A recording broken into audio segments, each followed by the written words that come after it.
following show contains adult content. It's not our intent to offend anyone, but we want to inform you that if you are a child under the age of 18 or get offended easily, this next show may not be for you.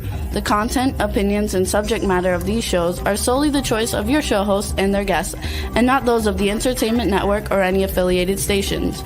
Any comments or inquiries should be directed to those show hosts. Thank you for listening.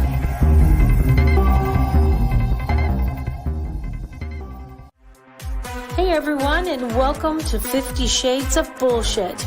I'm your host, Christine Lalonde, and this is the podcast where we uncover the truth about online dating. Now let's begin. Hey everyone, I'm Christine, your host. Hey, I'm Sean. I'm the co-host. Awesome, and this is 50 Shades of Bullshit. This is bullshit. This is the bullshit, folks. I had to cough like really hard right before we got on so that I would be cough-free for a moment. As everybody's probably heard for the last month, I have been sick with the worst cold of my life. And then a couple of days ago, I tripped on my cell phone charger and broke my toe. That's right where it's connected to the foot.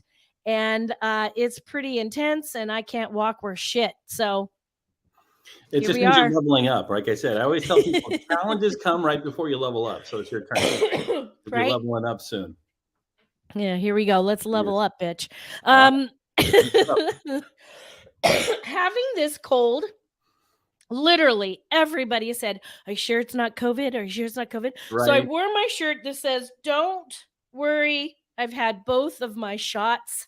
And then it's got shot glasses. Look at that. That's amazing. You can't see it. Anyway, I wore that for y'all today. That shirt, so I know what it means. How you been?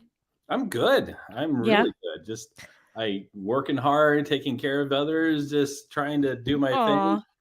So. Well, last week we had Gabby was back, and I thought about you this whole section, the beginning, because we were talking about unsolicited cock shots or dick pics and how we get all these wonderful. I'm glad you thought about me when you thought about dick pic. That makes me feel good. Yeah, well. Well,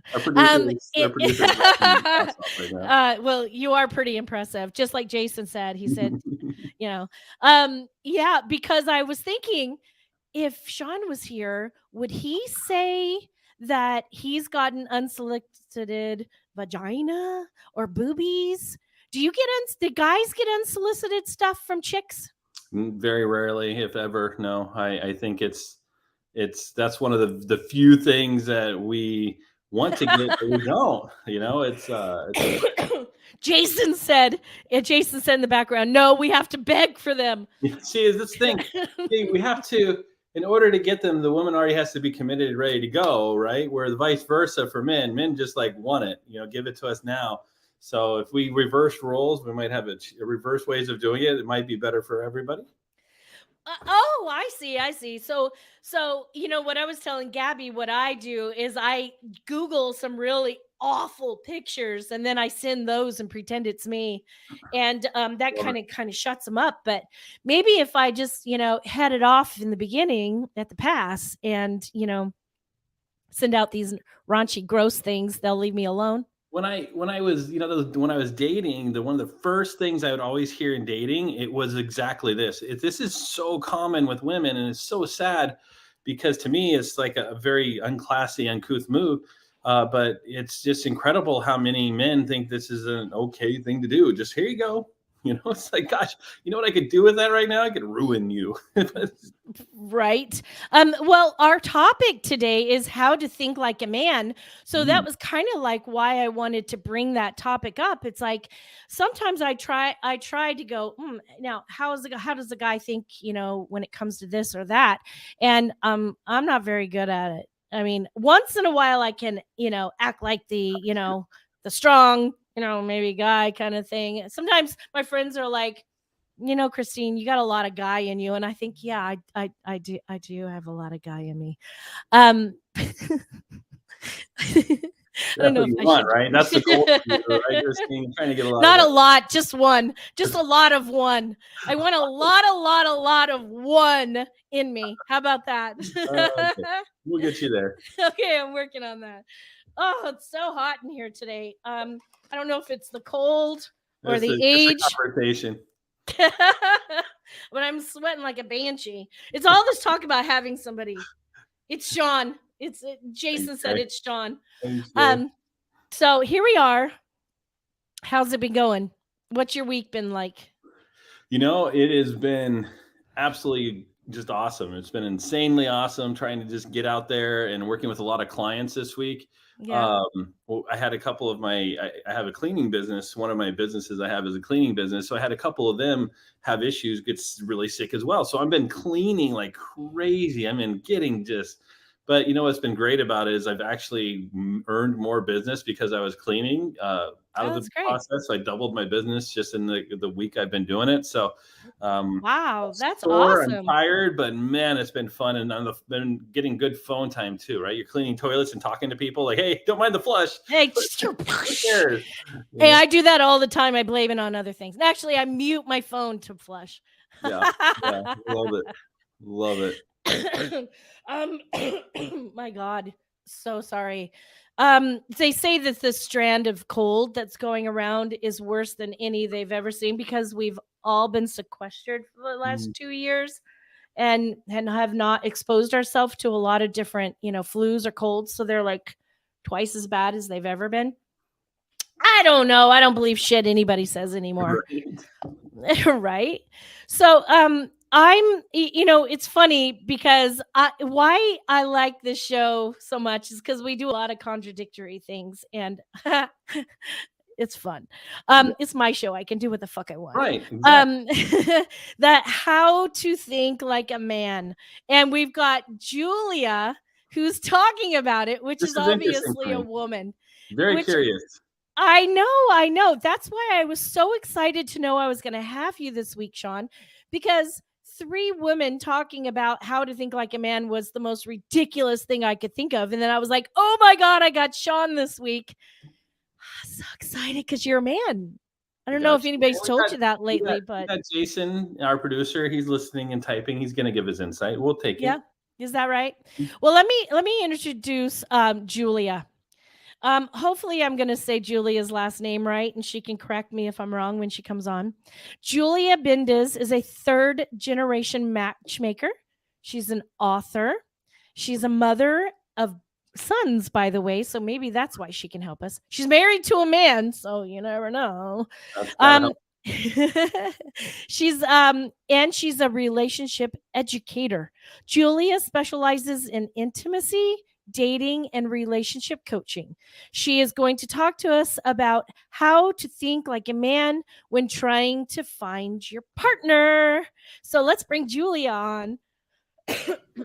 Hello. Oh, hi, Thank gorgeous. you so much. Oh, I was just distracted by unsolicited dick pics that I get on a daily basis. So.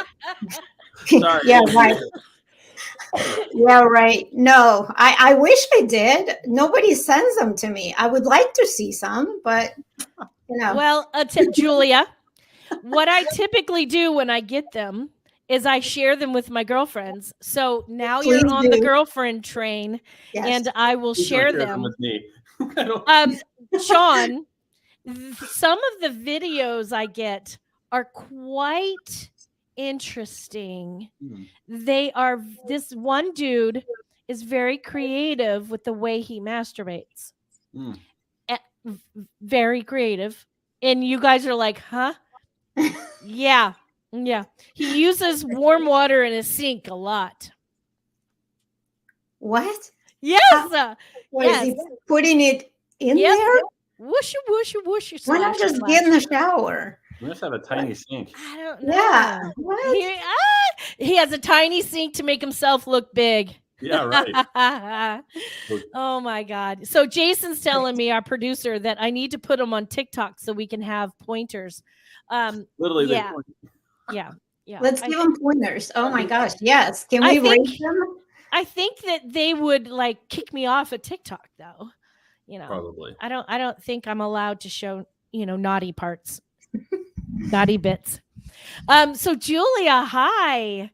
Hi, So thank you so much for having me. you're welcome. Tell us how you became a matchmaker, an author, a relationship guru, so to speak.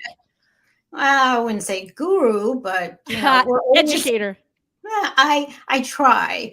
I think it's fun. It's a funny story. Well, I don't know. Maybe to me it's funny, but I was always meddling in people's love life and sex life, and that's all I really cared about. And it's part of my whole comedy routine is that I really only care about like maybe three things in life: whether you're hungry, whether you've gotten laid, whether you're single or not. That's really it. And my kids, is so funny because I had a thing, this project to work with Trojan and on some of their toys and stuff. And my kids are like, "Oh yeah, that sounds about right. That's totally you. Like that's just sex and sex and like that's all you care about. And whether we're hungry."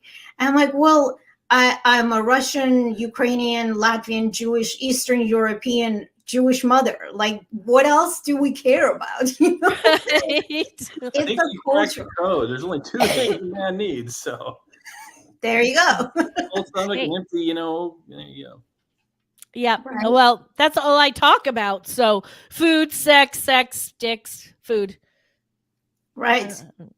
Exactly. That's it. And I think it's a very much a cultural thing. My mom did this just for fun. My grandma did this. This was all back in Ukraine and Latvia. And it's funny because when I tell people that I speak Russian, they're like, "Well, you're Russian." I'm like, "Well, no, not really. Technically, we're half Ukrainian, half Latvian, but we just grew up speaking Russian because that's what it was. It was under that umbrella of Soviet Russia, So, but yeah, that's kind of like how I started. I remember going to school for social work, and my husband was like, "Dude, you meddle into people's love life all the time. You just start your own business. Like, just stop. Whatever it is you're trying to become and achieve, just do this for a living." I'm like, "You think people are gonna pay me?" He's like, I don't know, try it. And I think my first client, I think I charged him like $50 to match him with a woman. I didn't know what to charge. What do you charge him? And he gave me a check. I have the check. And then I was like, "Oh, okay." So after a few months, I'm getting more and more people. I'm like, "Well, maybe I'll charge 100 per match, and they're like, "Yeah, no problem." And I was like, "Oh my God, people are actually paying me money for this." Hey, go figure, right? It's I needed. love it. I Love love it. it. It is needed. I on my last week's show, I know that you were listening, Julia, because you made a couple comments, and I love that. Thank you for supporting the show. I appreciate that. But Brian was saying so stuff about dating and preparing people for dating after divorce, and I said I think matchmakers and dating coaches should pair up more often and help each other out, And I love that you're both a dating coach and a matchmaker. You kind of like our in-house umbrella all in one. Well, it's always very odd to me when matchmakers don't coach their clients first, right? Because it would only make sense.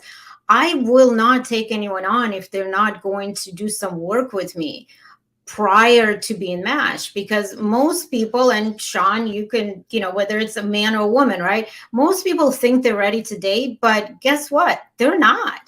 I mean, listen, if my husband is dead tomorrow and I want to turn around and start dating, I'm not ready. I think I'm lonely and I want to get out there, but there's no way in hell you're ready, especially after being in a relationship. And unfortunately, I get so much pullback and pushback, whatever you want to call it. They don't want to do it. They think there's nothing wrong with them. There's nothing more they need to learn. And I do wish that more matchmakers did the work. And we talked about this in our clubhouse last night, is that I remember who brought it up, but most matchmakers do not do any kind of coaching. It's just the number. Here's a bunch of people at you. Throw a bunch of people at them. Go, have fun. It's like, well, they're all going to fuck it up somehow. And they do. Same way with recruiting. You get these professional recruiters and just throw everybody at you until you hope one sticks. Yeah. So finding the right ones are important. I think the people who think they don't need a coach are the ones that need the coach the most. Yeah, Yes. Yes, 100%, 100%. It's just like, when someone tells you that, oh, I'm not a jealous person, I'm not this, I'm not that. The more you have to say what you are or aren't, the more it's the opposite, right? So that should be a red flag right there. I'm not a controversial person, or I'm not into conflict. I don't like drama. That's my biggest one. How many people have you heard say that? I don't like drama. So if you're into drama, we're not going to work out. Who is going to, first of all, say, hello, I'm into drama? Well, first of all, let me tell you what my belief is with that, because I have a real strong thing with that. It's the people that say, I don't want drama in their bio, or that's the first thing they say to you. They're the ones that are having and causing drama because it's prevalent in their life, and they don't realize that it's them, that they're the common denominator. They're picking people that they're going to have drama with. And when people say that to me, I say, oh, yep, me too, bye. Because I'm not drama. I'm really not. I'm pretty fucking laid back, and I don't really have to I don't give enough fucks to cause drama. And for me, it's like, you're going to talk about it and you're going to push it. You're the one that's I was married to a guy who had a lot of drama and who caused a lot of drama. And I was like, why? And I told him one time, I said, I know that you have a lot of drama with your wife now, and I don't have any in my relationship. So what does that tell you? So I really believe that. That's my big spiel on drama. Well, I think, and when obviously I want to hear what Sean has to say from the male perspective, but I feel like the more men put that out there, and I do a lot of online dating, not for myself, but with my clients, and I feel like I am dating out there, right? Because I'm seeing all of this, and I've seen the shirtless pictures, and in fact, some of those people send me the same pictures for matchmaking. I'm like, you really think I'm going to use that on your profile? But that's besides the point. A lot of men put that out there. I see that over and over and over again, whether it's in my intake form when they fill out a form to work with me, or online. No drama, exclamation point, and I'm like, what do you think when women see that? What kind of reaction we're going to have when you're saying that? It's such a turnoff, right? People are selfish, though. That's the piece where it gets people. They project what they want for themselves, and they're projecting out there what they think they need to give. And men, unfortunately, are physical creatures first, and then everything else second. And so that's what they look for, is the physical aspects of things. They're attracted to someone. They want physical aspects of things. They want to get that out of the way first, because that's their hardwired, their nature hardwire. And so you have to train that out of yourself in order to get to the roots of things and the meats and potatoes of a person. And that's something I had to learn, growing up. When I was in my 20s, all I thought about was one thing and one thing only. And in my 30s, I realized I had to figure other things out. And then now I'm in my 40s. I'm like, okay, I really want the person first, and then the physical aspect will come. But I had to learn a lot of hard lessons to get to that point. And there's still guys 50s and 60s that are still physical first. And, so it's, to me, I look at it as, it's nature in a lot of ways. I mean, that's how it is. It's very physical. It's very, I need to go and sow my oats. And that's how men think immediately. I think it's just hardwired into them. Yeah, I agree. And I just wanted to go back to what you were saying, Christine, about how to think like a man. And the reason why I thought of that was, it's so interesting how it got brought up to me this week, because originally, remember that book came out, Steve Harvey's book, How to Think Like a Man, How to Date Like a Man. I think that's like a whole series, right? At first I was like, oh, this is such bullshit. Like, who is he to tell women how to behave? I have such a problem with men telling women how to be, how to act, how to date, how to, but I'm thinking, this guy supposedly is on his second relationship or third or whatever. But I'm like, well, let me read some of this, because some of this is actually not bad. And yeah, it's coming from a man for women. So I think people should give it a chance. I had this one friend for a long, long time. And she was and I don't want to say she was the man out of all the girlfriends, but she was kind of more masculine. She didn't give a shit. It was like, when he calls me, whatever. I'm not calling him. And then he would call and she would like show up to his house, like sweaty and whatever, dirty clothes. And men wanted her even more. I'm like, how the fuck are you doing this? I just spent, 2 hours on all of this, and you just show up raggedy, whatever. She's like, yeah, I don't think I've even taken a shower today. And I'm like, and she's like, they don't care. Men don't, but that's not what they care about. And they wanted her even more because her attitude was like, take it or leave it, And she was like, oh, he didn't call me, whatever. He'll call me when he calls me. So I was like, oh my God, if I could just get that mindset into my female clients to stop obsessing, to stop like looking over every text. Well, what did he mean by this? Well, why did he say this? What do you think he's going to call me? And I'd be like, oh my God. I do it too. Right? What's that, Sean? Guys do it too for the ones that they like.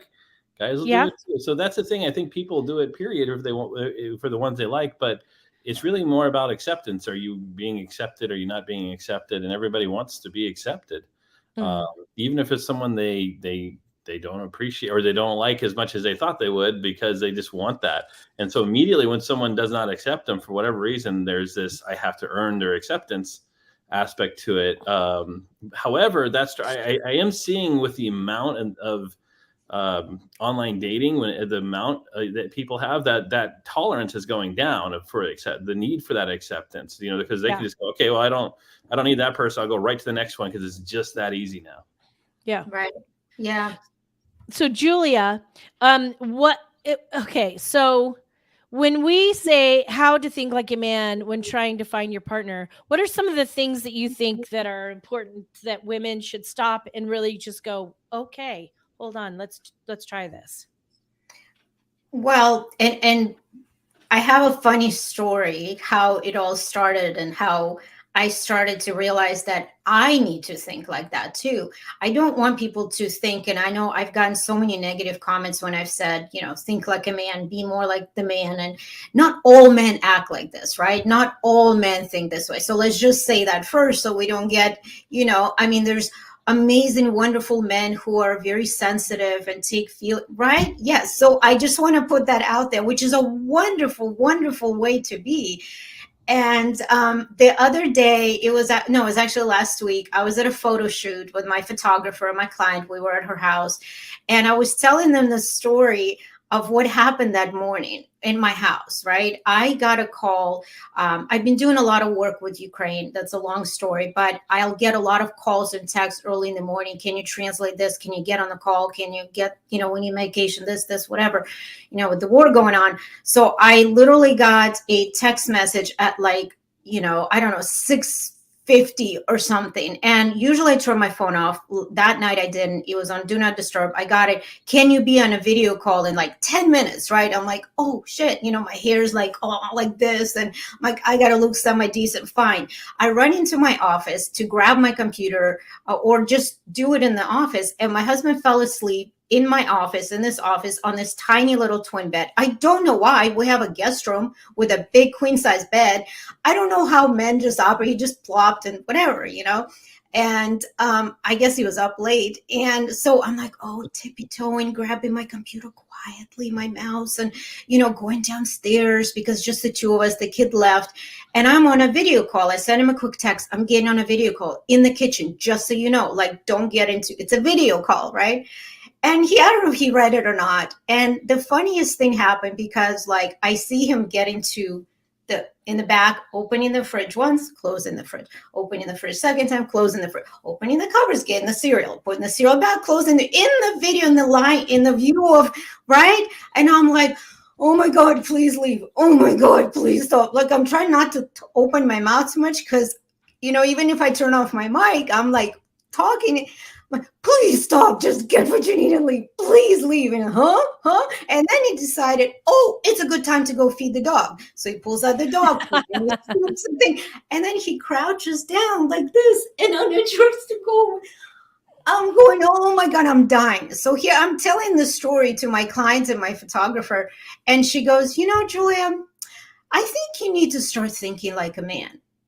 And I'm like, what do you mean? She's like, well, what was he thinking at that moment? Did he care? Did he give a shit? He was doing what he had to do to prepare for the day. And later he's like, well, I had to get my day started. I had to get breakfast before my meeting. I'm like, could you have waited 10 minutes? Because we wouldn't have done that, right? I mean, honestly, let's be honest. Yeah, Mothers, women, I would have grabbed a banana and I would have left. And we just sometimes we overthink everything, right? We create everybody's environments cushy, comfortable. We want everybody to be happy. We never want to overstep. And I feel like sometimes men, whether they're fathers or not, they just kind of like don't think so much about that. You know what I mean? I mean, I could be wrong, but that's what I mean by think like a man. Like don't overcomplicate things. Don't overthink. Just do it. If it feels right, do it. Obviously, don't do what my husband did, but you know what I'm saying, right? The long version of the answer. So, Sean, I want you to tell me, when you go on a first date, what's that like? What are the thoughts you think of a guy in preparing or going on a date? Are you guys thinking, ooh, can't wait to, see if there's chemistry enough to get laid? Or are you thinking, what are guys thinking?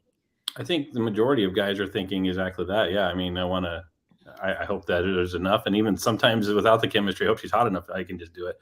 In fairness, I mean, like I said, it's physical first, almost always. When the attraction actually builds from the right person building the attraction and putting them down nicely and letting them feel like there's an opportunity. Because if they feel like there's no opportunity, you're not getting a call back. But if there's an opportunity still, that if we get to know each other, there's a little bit of flirting, there's this chemistry going, that then they're going to be on the hook still. And I think women overcomplicate it. Like you said, it's just, you have to choose as a woman if you're willing to do that or not. The first date, most will not, which is that I support. However, there has to be there has to be a vision in the man's mind that is an opportunity for them in the future, for most men anyway, or that does not go forward. It really does not. It's like, okay, we're getting to know each other, high five, then a guy's out. They're just not in the mood for high fives. They're in the mood for, hey, do I have a chance to see her in a different light? What I find a lot is that it's such a fine line, and none of us women know how to do this anymore. I'm going to be frank. None of us know how to do this anymore. So easy. We go into a date wanting them to be attracted to us and wanting to bone us, but not yet, right? Exactly. Just like you said. But This is the problem. If we don't have sex with them, a lot of them don't call again. If we do have sex with them, none of them call again. So it's like it's such a fine. I don't even know. I can say I don't fucking know. I was just going to say that it's the wrong people, because not all men are going to behave either way, whether you did have sleep with I know so many couples that started out after they slept together on the first date and they're fine and they're great. And they went on to be a great couple, and if it's the right guy and he truly likes you, I mean, Sean, tell me, you as a man, whether she puts out in the first date or not, but you really liked her, you had a connection, a mental connection, right? You'd still call. So I think it's just the wrong men, right? And I think that the rules that everybody throws down are just too many. There's too many rules. Take the rules away, simplify it. I call it the KISS method. Keep it simple, stupid, right? And that's how it goes. For me, it's if you want to talk to me, text me or call me, whatever you prefer. You shouldn't have to wait 3 days or whatever it is for me to call you. And if he doesn't call you, then he's not interested. No, I mean, I could be busy doing something, or or I'm waiting for you because we have rules we're being told too, and everybody has contradicting rules. So to me, it's a matter of, I'm different. If I want to text you, I'm going to go after you. I'm going to pursue you. I'm going to let you know, and I'm going to be me to a fault. And if you do not like me, well, then you don't get me. And I'm okay with that, because someone will, and that's the difference between me and most others. Most others, it cripples them if they do not hear from somebody. I've been on many dates where I've gone on a date and the next day I never hear from him again. Everything great at the end. Oh, I can't wait to see you. Never see him or hear from him again. Ghosted, so it happens to everyone. So for me, it's just keep it simple. Do what you want to do. Do it the way you feel like doing it. Forget the noise. Take away the noise of everybody else, and keep it simple, stupid. What else, I agree, Sean, I do. But to Julia, what else do you think that you would suggest that when we're looking for a partner, not a sex partner, a real partner, somebody to be in a relationship with the sex, of course. But what do you think are some other things that women should take note of to maybe, think like a man? Well, what Sean just said is that's probably like 75% of it, right? The overthinking, number one, the obsessing over who's going to call first, whether he's going to call, why didn't he call, why didn't he text? I think there's no rules anymore, like you just said. It's not the 1950s, and I see such a big difference in relationships in the United States versus Europe. Men are different because I feel like they're a little more free and there's not as many rules, where in America it's like, okay, he hasn't called me in 2 days, we're done. I'm done. I'm turned off. Forget it. Fuck him. And it's just like, dude, why couldn't you just pick up the phone and call? And I have this fight with my female clients, whether they're coaching clients or matchmaking, on a daily basis. They'll have these relationships from all over the world and they're still expecting the man to call every single time. I'm like, why? Why are you doing that? You realize that he could have just been busy all day and you don't call him. He doesn't call. He's thinking you're busy. Who knows what each one of you is thinking? So I think the biggest part is really the overthinking, and just you want to talk to him, pick up the phone and call or text. And, it's funny because my husband says the same thing that you just said, Sean. With most of the times, it's like that Seinfeld. What am I thinking? Nothing.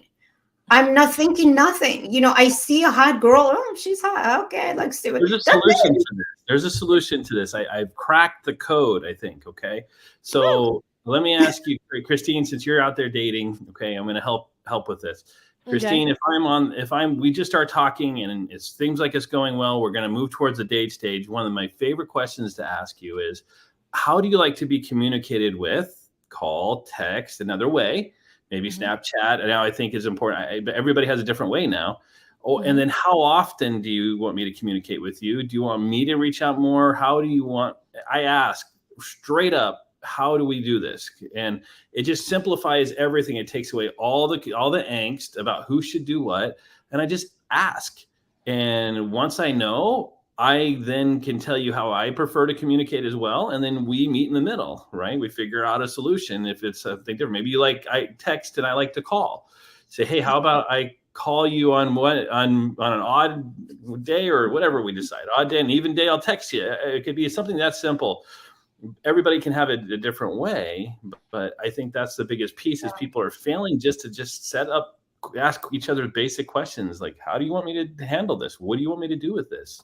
Simple. I'm curious what the response is. Really, I'm truly curious what the response is when you do ask them. Do women, are they kind of shocked? Like, oh, wow, nobody has ever asked me that before. Nobody has ever asked me. Ever. Exactly. It's so like in my mind, I feel like, why am I trying so hard and overthinking this when I can simplify it and just make our lives both easier? And communication is number one in any relationship, hands down. It has to be the foundation of a relationship. And I tell people you can build a $20 million mansion on a $5 million foundation, and the mansion might be beautiful, but eventually it'll crumble. So you want to build a $20 million foundation, put a $5 million mansion on it, and then grow it as you go. So simplifying things, communication is the very foundation of a relationship. And if you're not asking those questions about the basics, then what's the point? Yeah. 100%. Why can't I get clients like you? Like, Well, can you just sign up? I'll why match can't I you get a with- boyfriend like I'm you? good. What the I'm fuck? solid. But yes. There you go. Let's do If it. Listen, I'm have happy to partner with you though if you need something. please, let's do it. Let's make some videos together. Christine, I think we should really, all of us, I think this is so eye-opening for so many men. I mean, I know this is so helpful just for my clients, because I think when they hear from me, I feel like they don't fully believe me because I'm a woman. Do you know what I mean? But like hearing from a man and actually saying, hey, dude, look at the response I got. Like, she was so happy and so excited about this. Do this more, be more open, no more game playing, which is why I used to get in so many fights with other matchmakers when they would say like shit like, well, for every 5 gifts he gives you, you can give him 1. Or for every 5 phone calls, you can call him once. And I'm like, what the fuck? What? Why are we teaching our women how to play games, girls? Why are we doing this? It's ridiculous. I go on the basis of love languages as well. After the communication, if they know the 5 love languages, I ask, because I want to know, are we going to meet up, and are we connecting there at least, or do I know how to move forward with you? So if you're a quality time person, me thinking out in my mind, I'm going to put more time into the quality aspect of things. If you're an affirmation person, I'm going to listen for those ways I can affirm you and make you feel important during those moments of affirmations. Physical touch, I'm going to make sure that as I walk by, I touch you, or whatever it may be. Or when I'm going to hold your hand on that first date, I'm not going to feel as angst to hold your hand because I know that's what you want. And so I think, again, communication is important. I use the 5 love languages as a basis, but there's more. But it's just a matter of, how do you want to do this? What were you comfortable in? And then you just being honest with each other. And when you do that, it opens the doors to more. And then you can find out quicker after the first date, you realize, yeah, it's not what I wanted, or it was great because I was able to connect with you in a way that I knew you would appreciate. I'm not using them as weapons. There's a catch there. Some people will use that information as a weapon to get what they want. Yeah. But so women have their boundaries. That's really important. I have more than ever in my life asked men straight up from the beginning when we start communicating, especially when it's like a conversation on the phone before we meet, is what are your love languages? I always say, what are yours? And I'd say half of the people know and half of them don't. And if they don't know, then I'll just say, hold on, I'm going to pull up the 5 and I'm going to tell them to you, and you tell me what strikes you, what resonates with you. And I say, I need to know so I know how to communicate to you. And I always say to them, my love languages are different, or they could be the same, but there could be some difference there. And if there's a difference, don't just think about how you want to be communicated with. Think about how I want to be communicated with. And I do think that's super important. But not everybody's the same. And a lot of these good guys are either married or taken, and No, not all of them. Come on. They're out there. Where are they? I'll find that. It's my mission in life now to find you that man. I mean, look at Sean. Perfect host, Christine. If Sean is taken, she's got you. You're set. There you Sean go. is taken. Sean has a woman. You That's do? why he's fucking good. She's amazing. Oh my God. Okay, well, we should have started with that. Trust me, all the bitch. way across the Trust world me. for me. So I'm all right with that. Trust me, if Sean wasn't taken, he would be like months ago by me. Yeah. Because he's awesome. So, but he has an awesome girlfriend. That's what I was saying. All the Did you good guys say are taken. she's across the world? Yeah. She moved across the world for me at the end of it. I met her when she was in Britain, and it's a cool story. She was with her friend. She's British, but she lived in Dubai.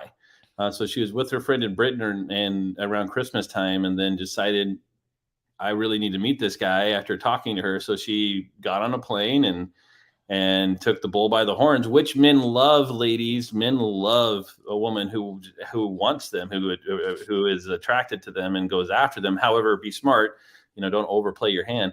But she just came to see me and decided to see if it would work, and it worked. And then I flew out to Dubai to spend time with her, and now she is in full move process to the United States just to give this love thing a chance. And it's the thing is men want to be pursued as much as women. Women feel like I need to be pursued. You should pursue me. But where's the pursuit for a man? If a man's not pursued as well, they're going to lose interest quick.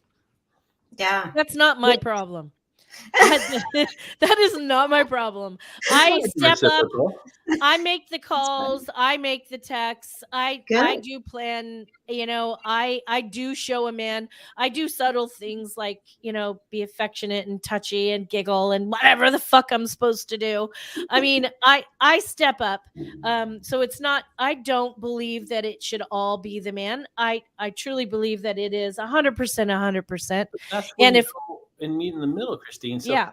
Again, communication at the beginning. How do you like? Some men just want to pay for everything and they just feel like that's their role, and that's okay if that's what they want. Mm-hmm. Other men want that 50-50 split. Other men are losers, but they need the woman. I love it.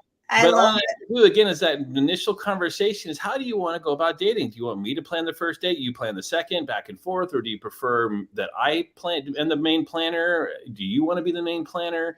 What do you prefer? And you both have a conversation about it. And that's it's too often though, a woman or a man will take charge and just do everything, and they get bitter about it in the dating process. So if you have that communication, that conversation right up front, it's just so much easier. Yeah. Well, and I think also, it's got to be a balance, right? It can't be one way or the other way. And we can't expect one person to be more of whatever it is and less of the other. I think women do forget sometimes that men have feelings too. Maybe they don't show it as much, but they feel everything, and they may internalize it and they never fully, say anything about it. But, it's so interesting. It actually, as we're talking, all these memories of certain clients come to mind. And I if we have a second, I'll share this one on the topic, what we're talking about, of a woman who is so used to being on her own and so independent, and she's running every aspect of her life. She's a business owner and she raised her kids. She will put them through college. Like, the man was never around. So she's so independent and so alpha, I guess, which I hate that whole term. But the client that I set her up with, he was giving me feedback after the day, and he goes, Julia, I didn't want to mention anything, but it's happened a couple times now. We went out 3 times, and pretty much every time this has happened. I'm like, what happened? He goes, well, she kind of planned the whole thing, which is fine, but she didn't really give me a chance to plan it as a man, because the first date I usually plan and they just show up. Then after that, I allow the man or whoever, right? And he said, but what was weird about it is that she gave me like this time frame. So I'm going to meet you at the beach at 12:30. We're going to be there from 12:30 to 2:30. And then from 2:30, right? And then from 2:30 to 4:30, we're going to this place down the street and we're going to have a picnic, blah. And he was like, oh, okay. He just went along with it. But the entire time he was very unhappy about it and he didn't like it. And they ended up, not seeing each other after the 3rd or 4th date. I'm like, but why did you not communicate that? She's wrong for doing that, but you're wrong for not communicating and saying, hey, that was amazing. Thank you so much for planning. But you know what? Next one, let me do it. And none of this, like, certain hours. He's like, I kind of felt like I was like, going from class to class to class, and we had a time to be somewhere. But that's how she runs her whole life. Mm-hmm. I'm like, well, that's where she feels in control. Yeah. So you have to communicate and say, stop. Let's just talk about this. Like, hey, for next date, let me do this. Let me figure this out, And when we don't communicate, it just all falls apart. Mm-hmm. Yeah. I totally understand. I've been there before, which is funny. I'm more the planner in my relationship now, which is strange for me. I'm not going to lie.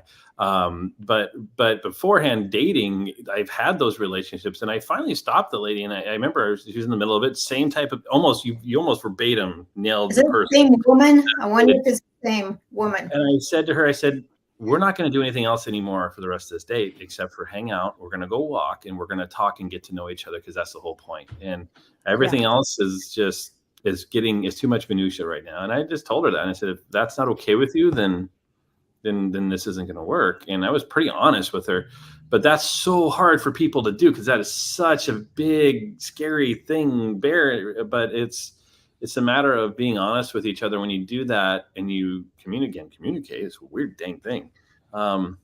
It's incredible what opens up for you. And I finally had to ask this gal once. Another gal, I was like, "Are you nervous?" And she says, "Yes, I'm really nervous." I'm so glad she told me. I was like, "Why are you nervous?" And when she told me, I was able to change a few behaviors that opened up and made her feel a lot more comfortable. But again, people they're not thinking of that. They're more thinking inside. Jason. Oh my God. Jason, our producer, always says these funny things on the side, but yeah, you are fucking Sean fucking Dodd. No wonder she was nervous. I am an actual planner in my career. I'm a producer and I'm a planner. That is my life. It's ran by schedule. It's ran by, organizing everything. And I say to men from the very get-go, this is what I have control of in my life. My career, my kids, my life, everything is so controlled by me constantly that I'm actually looking for a strong man to come up and say, I got this. Because I love taking that step back and letting him be the man and letting him be in control. And I love that. And I tell them all the time, if you need me to step up and take control and plan the vacation or plan the party or I can do that. But I really like it when a man puts his input. And then I don't mind if he actually asks me, yeah, I've got everything planned. And then later, second or third date or wherever, relationship or wherever, they say, what do you want for dinner? I have no problem saying I have to have Cuban tonight.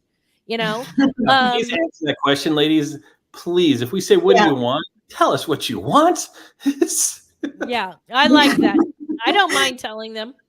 It's so frustrating, isn't it? We just had Mother's Day, right? Which Mother's Day and Father's Day are the two worst holidays in America.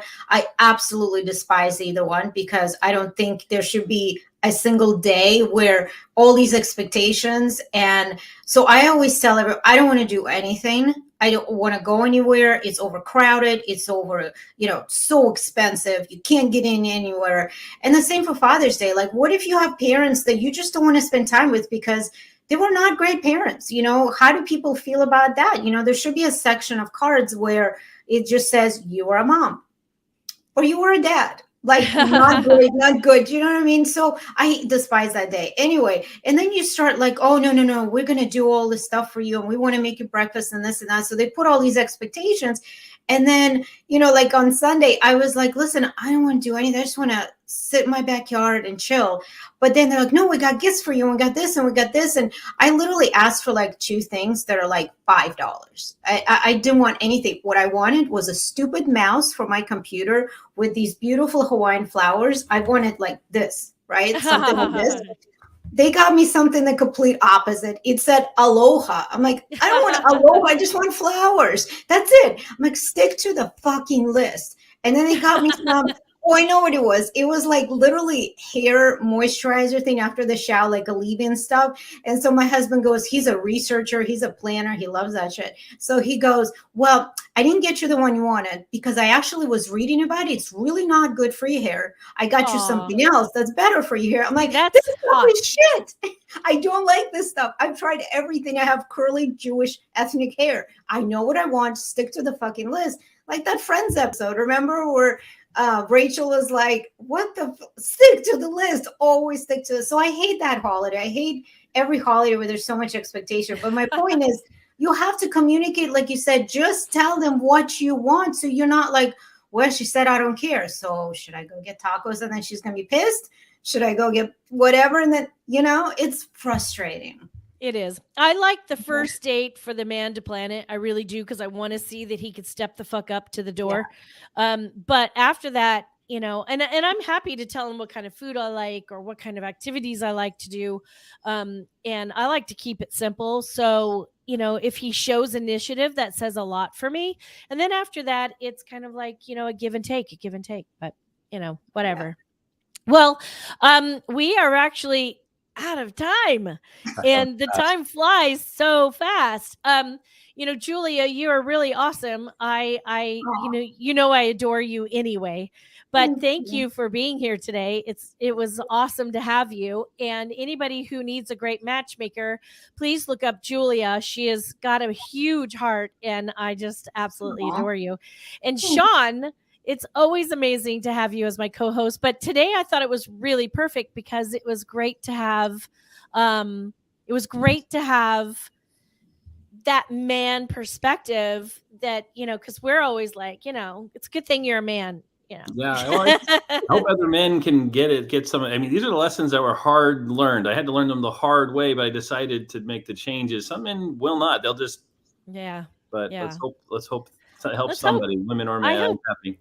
I hope so. Sure. Well, thank you everyone for being here. And to our listeners, it's really awesome to see you every week. Thank you for joining us. And like I always say, same time, same place next week. And until then, keep it real. If you enjoyed this episode, please share with your friends. Like and follow us on Instagram 50 Shades of _bullshit and Facebook at 50 Shades of Bullshit. Thanks so much for listening, and we really hope to see you again next week.